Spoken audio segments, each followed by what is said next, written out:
എല്ലാവർക്കും നമസ്കാരം. ഇന്ന് നമ്മള് സോയ ചുക്ക ഉണ്ടാക്കാൻ പോകുന്നു. കുറേ ദിവസങ്ങളായി സോയ മേടിച്ചിങ്ങനെ ഇരിക്കുന്നു. സോയ ചങ്ക്സ് അത് എന്താ ചെയ്യാന്ന് ആലോചിച്ച് തന്നെ കുറെ ദിവസം പോയി. അപ്പൊ ഇന്നിപ്പോ അത് ഉണ്ടാക്കാന്ന് വിചാരിച്ചു.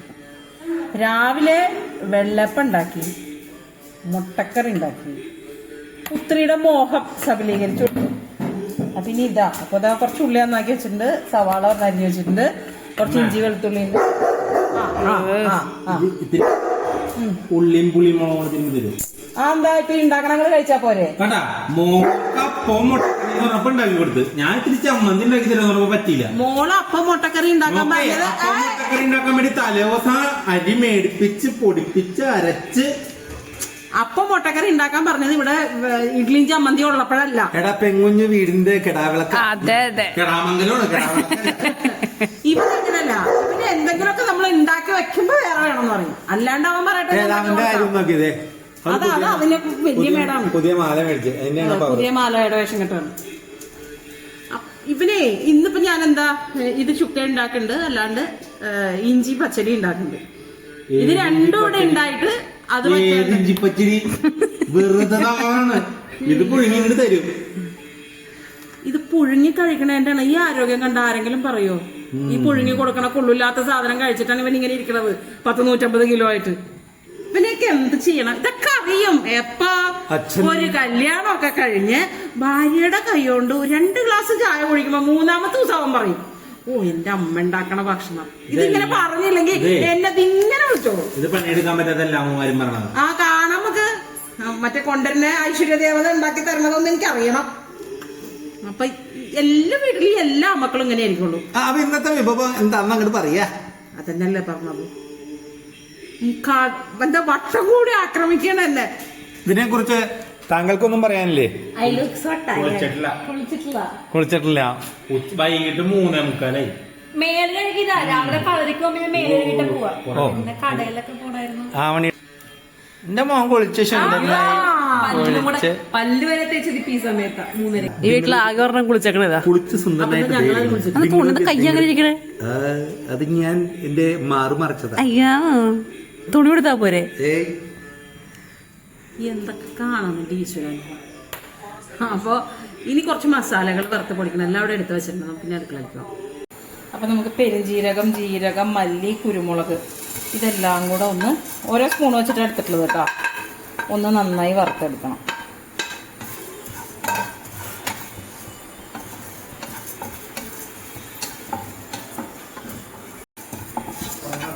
ഇത് നല്ലപോലെ മൂത്തു.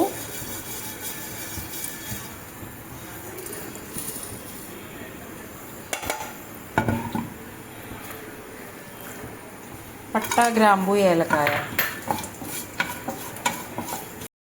ഇലയുണ്ടല്ലോ, എന്താണ് ഇത് അതിനെ പറയാ? അത് തന്നെ.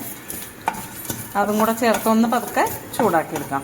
ഇതെല്ലാം കൂടെ ഒന്ന് നൈസായിട്ട് പൊടിച്ചെടുക്കണം.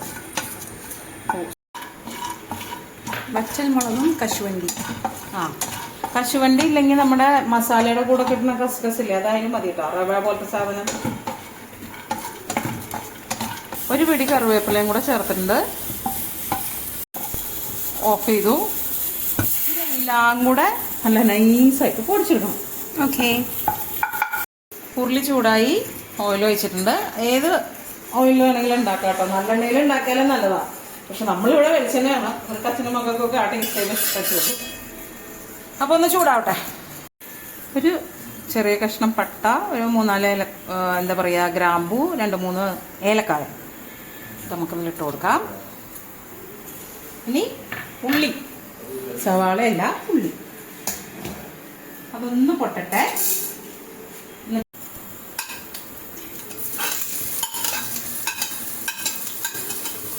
ഉള്ളി,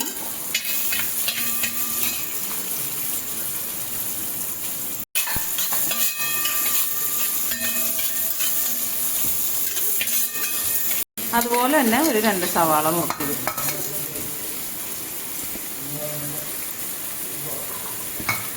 ക്യാമറാമാൻ പോയ നേരത്തിൽ ഞാൻ അല്പം ഉപ്പ് അതിൽ ചേർത്തിട്ടുണ്ട്. കറിവേപ്പില പൊട്ടിച്ചത് സ്റ്റോക്കില്ലെങ്കിൽ ഇല്ലാതെ. ഈ മസാലയുടെ ജാറിൽ തന്നെ ഞാൻ ഇഞ്ചി വെളുത്തുള്ളി ഒന്ന് അരച്ചെടുക്കട്ടെ കേട്ടോ. ഓക്കെ. പാത്രം കഴുകാണ് പണിയുണ്ടോ. ഉള്ളി സവാള ഏകദേശം വാടിയിട്ടുണ്ട്. നമുക്ക് ഈ ഇഞ്ചി വെളുത്തുള്ളി പേസ്റ്റ് ചേർക്കാം.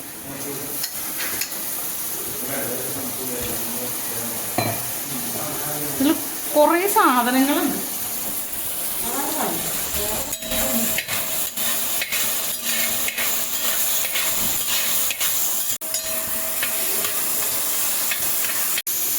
രണ്ട് തക്കാളി അരച്ചെടുത്തതാ. അരിഞ്ഞിട്ടാലും മതി കേട്ടോ. ഞാൻ എനിക്ക് എളുപ്പത്തിന് വേണ്ടി ഒന്നും അങ്ങോട്ട് അരച്ചെടുത്തൂടെ.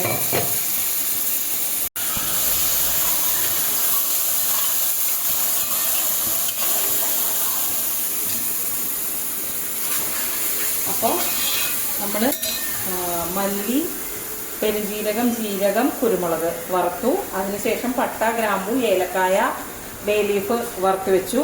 അതിനുശേഷം ഉണക്കമുളകും കശുവണ്ടിയും കറിവേപ്പിലയും കൂടെ വറുത്തു. ഇതെല്ലാം കൂടെ നമ്മൾ പൊടിച്ചു വെച്ചിട്ടുണ്ട്. പിന്നെ പട്ട, ഗ്രാമ്പു, ഏലക്കായ, മൂപ്പിച്ച സവാള, ഉള്ളി മൂത്തു, ഇഞ്ചി വെളുത്തുള്ളി പേസ്റ്റ് ചേർത്തു, തക്കാളിയും ചേർത്തു. ഇതിനൊക്കെ മുന്നേ ഞാൻ എന്താ അവിടെ സോയാ ചങ്ക്സ് തിളച്ച വെള്ളത്തിലിട്ട് വെച്ച് എടുത്ത് വെച്ചിട്ടുണ്ട്. പച്ചമുളക് ഒന്നിങ്ങനെ ചെറുതാക്കി നോക്കിയിട്ട് ചേർത്ത് വെക്കാം. ഇതൊക്കെ എരിവിൻ്റെ അളവ് നോക്കിയിട്ട് കേട്ടോ. ഇവിടത്തെ ഒരു എരിവിൻ്റെ കണക്കനുസരിച്ച് ഒരു പച്ചമുളക് വേണ്ട. കാരണം ഓൾറെഡി നമ്മൾ അതിൽ പച്ചമുളക്, കുരുമുളക് ഉണ്ട്. പിന്നെ നമ്മൾ ഒരു ഇത്തിരി മുളക് പൊടിയും മല്ലിപ്പൊടിയും ഇപ്പം ചേർക്കും. ഇതെല്ലാം കൂടി ആകുമ്പോൾ ചിലപ്പോൾ എരിവ് കൂടിപ്പോവാനുള്ളൊരു സാധ്യതയുണ്ട്. നമുക്ക് മല്ലിപ്പൊടി ചേർക്കാം. ഒരു സ്പൂണ് ചേർത്തിട്ടുണ്ട് കേട്ടോ.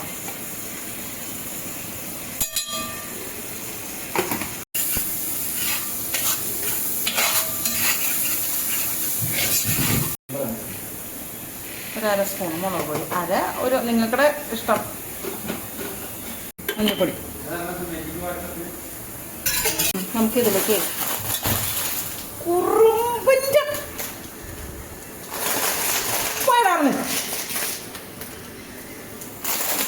ഈ വിശക്കണമെന്ന് ഉണ്ടാക്കി തീർത്തോട്ടെ പൊക്കേ. നമുക്കിതിലേക്ക് ഒരു 1/2 ഗ്ലാസ് വെള്ളം ഒഴിക്കാം കേട്ടോ. അതായത് ഈ മസാലയുടെ, ഇഞ്ചി വെളുത്തുള്ളിയുടെ ഒക്കെ പച്ചവാസന ഒന്ന് പോണം. ഇതൊന്ന് വെന്ത് വാസനയൊക്കെ മാറി വരണം. അതിലേക്ക് നമുക്ക് ഒരു 1/2 സ്പൂൺ നെയ്യ് ഒഴിച്ചു കൊടുക്കാം. വീട്ടിലുള്ള എല്ലാ സാധനങ്ങളും ചേർക്കണ്ടല്ലേ കൂട്ടാനില്. ഒരു തൈരും പാലും കൂടെ ഒഴുകി.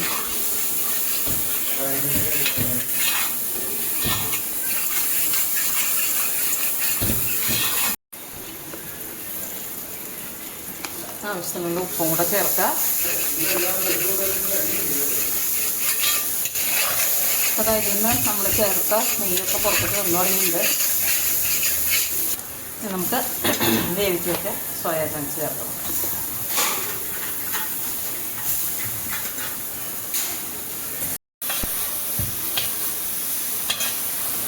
മിക്സ് ചെയ്യട്ടെ.